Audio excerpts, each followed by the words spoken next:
네, 안녕하세요. 자, 오후 8시 15분이 지나고 있습니다. 지금 전체적인 주요 코인에 대해서 좀 말씀을 드려보도록 하겠습니다. 자, 말씀드리기 전에 제 영상을 시청해주시는 구독자분들, 시청해주시는 분들, 좀 같이 좀 하나의 규정을 잡고서는 말씀을 좀 드리고 설정을 하고 이 규정에 따라서 제가 좀 편하게 이해하실 수 있도록 이제 저만의 기준을 잡는 것을 좀 말씀을 좀 드려보도록 하겠습니다. 지금 이동평균선 하나를 설정을 했습니다. 여기 보시다시피 이게 지금 30분봉 차트의 50선입니다. 예, 50선. 그러니까 50 이동평균선 50을 설정을 해주시면 됩니다. 글쎄요, 뭐 다른 분들은 어떻게 하는지 모르겠지만 저는 제 기준을 잡고서는 좀 남들하고 전 똑같게 하고 싶지 않고 할 수가 없습니다. 저는 제 기준이 따로 이렇게 분석하는 방법이 좀 완전히 좀 다르거든요. 그래서 저 혼자만 이렇게 해서 이렇게 본다, 이렇게 해서 이렇게 본다가 아니라 하나의 선을 설정을 해놓고 지금 흐름이 어떤가라는 것을 소통을 좀 했으면 좋겠습니다.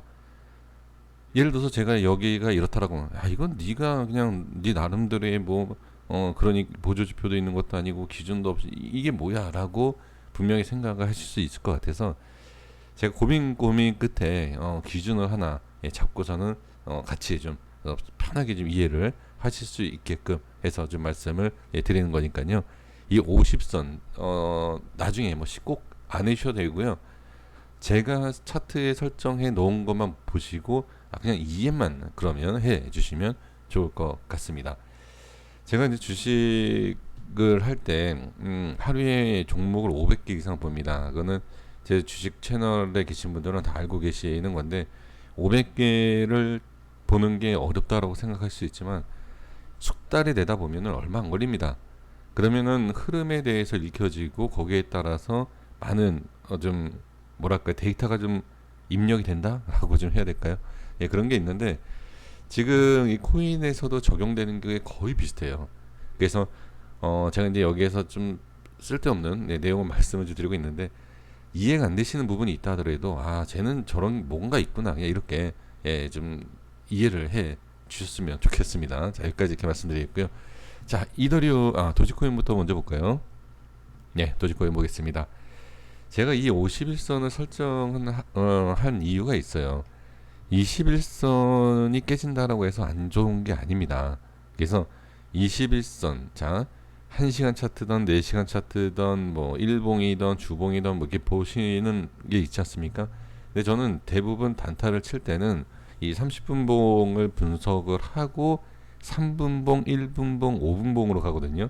근데 그걸 다 설명드리기에 너무 그러니까 큰 그림으로 30분봉을 말씀드리는 건데, 자 보세요. 21선이 이탈되고 자 기준을 잡혀 있잖아요. 그렇죠? 근데 이런 기준을 말씀드리면 조금 이제 어려움이 있으실 텐데 21선이 깨지고 51선 이제 저랑 이제 약속을 하는 겁니다. 51선 우에 있으면 아직까진 괜찮다라고 보시는 거예요. 아직까진. 자, 어떤 의미인지 이해가 되시죠? 51선 우에는 아직까지 그냥 괜찮다 이렇게 보시는 겁니다. 그리고 뭐 다른 보조지표 쓰시는 분들께서는 그 보조지표를 쓰시면 되고요.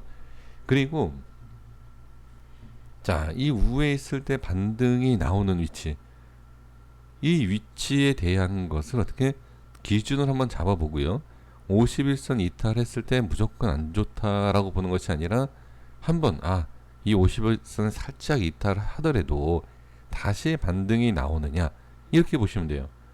그 지금도 51선 이렇게 이탈을 했죠. 근데 여기에서 반등이 나오는지를 보시면 돼요. 근데 51선 이렇게 꺾이면서 돌파를 하지 못하고 같이 이렇게 만약에 이탈이 된다라고 했을 때는 조금 안 좋은 모습이 그리고 힘이 약하다라고 생각을 해주시면 될 것 같습니다. 기준은 이렇게 보시는 겁니다. 이제 저랑 약속하신 것이. 자, 그러면 좀 자세하게 설명드려보면 지금은 분명히 힘이 없어요. 확실히 매도가 좀 많습니다. 자, 그럼 지금 상황에서는 말씀드렸던 기준에 있어서 자 51선 밑에 있고 그리고 자 51선이다라고 해서 일봉에 대한 내용이 아닙니다. 그냥 50 설정해 주시면 돼요. 이게 30분봉이고요. 지금 이 상황에서 50선을 확실히 돌파를 하지 못하면 이 기준은 이탈될 수 있다. 이탈됐을 때 120선을 따라 올라오는 위치에서 만난다. 그쵸? 그러니까 이러한 흐름을, 그러니까 그림을 그려보시는 거예요. 아, 지금 50선 밑에 있기 때문에 조금 이렇게 밀릴 수 있겠구나, 이렇게 보시고, 밀릴 수 있다라면은 제가 설정해 드린, 이해하기가 좀 어렵다 하시더라도 설정한 금액을 이탈을 하는지 반등을 하는지 보시면 돼요. 그러면 반등을 하고 50선을 뚫고 가느냐, 이걸 보시면 됩니다. 근데 50선 밑에 있으면 아, 조금 주의해야 되겠다, 이렇게 확인을 해 주시면 됩니다.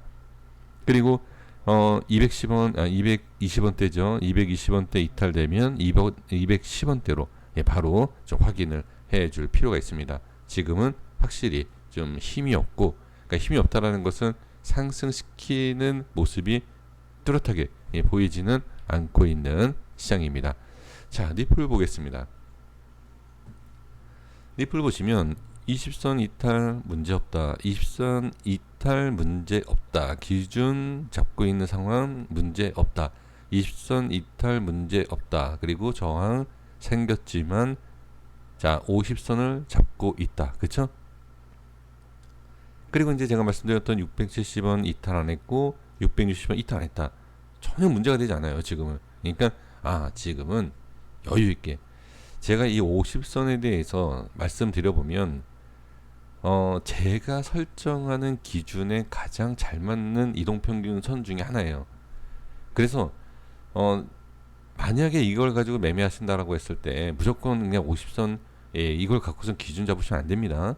이제 저랑 소통, 제가 자꾸 말씀드리는 이유가 이 50선을 기준을 잡고서는 매수 뭐 이렇게 기준 잡으실 거봐 제가 미리 말씀드리는 거예요. 그렇게 하시면 안 됩니다. 자, 그래서 지금은 50선 밑에 있기 때문에, 그쵸? 위에 있기 때문에 아직까지는 걱정할 필요가 없다. 그러니까 제가 이제 주의를 드리는 이유가 뭐냐면, 이렇게 올라왔다라고 해서 일로가 이렇게 간다, 이게 아니에요. 이게 아닙니다. 네, 그래서 참고만 해주시고 저에 대한 이제 내용만 이해를 해주시면 됩니다. 자, 그래서 전혀 문제가 없습니다. 그리고 빠져도 반등이 나올 수 있는 위치. 하지만 만약에 하락이 나오고 이 기준에 내려왔을 땐 50선 밑에 있기 때문에 자, 저항이 생길 수 있구나, 이렇게 그냥 조심해 주시면 됩니다. 자, 이해되시죠? 그래서 아직까지는 전혀 문제 없다. 네, 이렇게 확인을 해 주시면 좋을 것 같습니다. 자, 그리고 이더리움 보겠습니다. 자, 이더리움도 마찬가지죠. 지금 저항이 생기고 하락을 하고 있지만 상승이 나오지 못하는 것 뿐이지 아직까지는 50선이 받쳐주고 있다. 그쵸? 네, 이거 하나만 확인해 주시고, 이탈이 된다. 자, 이탈이 된다라고 했을 때 자, 120선에 대한 흐름도 있지만 지금 중간에 이렇게 좀 잡아줘야 하는 라인대가 있습니다. 그죠? 그래서 제가 따로 말씀드리지 않아도 이런 흐름에 있을 때 20선과 중기 120선에 대한 이렇게 올라오고 내려오는 사이에서 어느 정도 흐름을 잡고서는 반등이 나오는지를 확인을 해 주시면 좋을 것 같아요. 그러니까 이동평균선은 말 그대로 이거는 딱 기준을 잡는 것이 아니라 대충 어느 정도의 예측을 할 수 있는 그러한 것이 정확하게 딱 이렇다라고 확실성을 가지시면 안 됩니다. 그래서 지금은 조금 뭐 눌릴 수도 있겠지만 눌리는 거에 있어서는 아직은 걱정하실 필요는 없다. 50선 지키고 있기 때문에 자, 흐름을 보고요. 하지만 전체적인 흐름은 너무 올라가고 차익 실현 구간이기 때문에 이렇게 그냥 그림을 그려보시는 것이 차라리 좋습니다. 근데 이제 지금은 50선 위에 있기 때문에 그래도 아직까지는 괜찮다라고 말씀드리겠습니다. 자, 비트코인 보겠습니다. 비트코인은 지금 50선 이탈을 했죠. 그러면 이탈을 했기 때문에 하락이구나가 아니라 이제 지지가 잘 되는지를 볼 필요가 있죠. 한 단계 지지가 되는 모습을 확인을 해야 되고, 반등이 빨리 나오지 않는다라고 하면 지금은 추가 하락과 행보에 대한 흐름을 볼 필요가 있죠. 안심할 수는 없다. 50선 밑에 있기 때문에 안심할 수는 없다. 하지만 안 좋은 것은 아닙니다. 그래서 지금은 조금 추가 하락이 나올 수 있다. 이렇게 판단을 해주시고, 자, 다음 봐야 할 자리들이 꽤 좀 보이기는 합니다만, 지금 여기가 중요하고, 자, 다음 자리를 보면 네, 3,700대. 예, 3,700 단기적인 겁니다. 이제 라인을 만약에 뭐 이탈된다든지 뭐 지지받고 올라간다, 이거 좀 그냥 좀 지워야 될 것 같아요. 너무 라인이 많아서 단기적인 흐름을 봤을 때는 3,700에 대한 흐름을 보실 필요가 있습니다. 이 3,700은 20선 이탈에 대한 기준이 될 수도 있고요. 50선 이탈의 기준이 될 수도 있고, 이 앞전에 여기를 보는 겁니다. 중요한 포인트 자리가 있거든요. 이러한 위치에 있어서 좀 지지를 받아야 되지 않나 라는 위치에 이렇게 좀 말씀을 드려보고, 이탈 시 조금 매도 물량이 나올 수 있지 않을까. 자, 그리고 이더리움 클래식 보겠습니다. 자, 지금 보시면 20선 이탈했는데 이탈했지만 지지가 되고 있죠. 그리고 좀 더 정확하게 본다라고 하면 제가 말씀드렸던 5만 100원대 지지되고 있죠. 그러니까 지금은 걱정하실 게 없어요. 하지만 50선 이탈되고 나서 조금 꺾일 수 있겠는데 조심해야 되겠는데 라는 것을 확인만 해주시면 될 것 같습니다. 그리고 49,000원을 지지하는지 이것만 확인해 주시면 전혀 문제가 없습니다. 그리고 나서 이제 변동이 좀 커진다 라고 했을 때는 주의가 필요하죠. 지금은 전체적으로 익절 차익 실현이 나오는 상황, 그리고 지금 횡보하고 있는 상황에서 만약에 하락이 좀 나온다라고 했을 때, 이탈이 나온다라고 했을 때 분명히 매도 물량이 나올 거예요. 만약 이탈한다라고 하면, 하락이 나온다라고 하면 그 매도 물량에 따라서 다시 재상승을 할 수 있는지를 확인해야 됩니다.